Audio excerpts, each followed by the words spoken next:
Bumalik sa lalingan, umahon sa bundok araw-araw.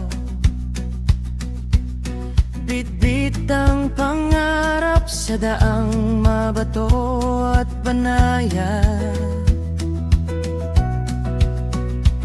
Sa bawat hakbang niya, may pag-asang sumisibol. Hindi alintana ang pagod, ang layo at hamon ng daan. Dahil sa bawat batang sasalubong, may kinabukasang mas maliwanag.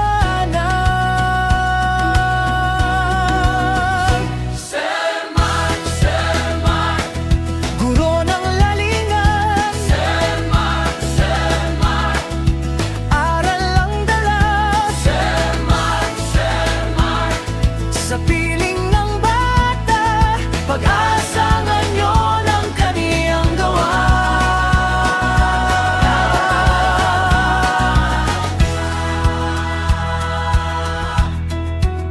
May aral para sa bata, may payo rin sa matatanda. Sa bawat pagtuturo, may malasakit na kasama. May paralang pinagawa para maayos ang pagtuturo.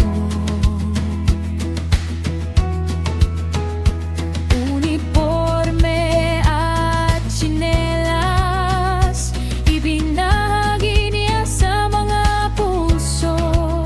Hindi alin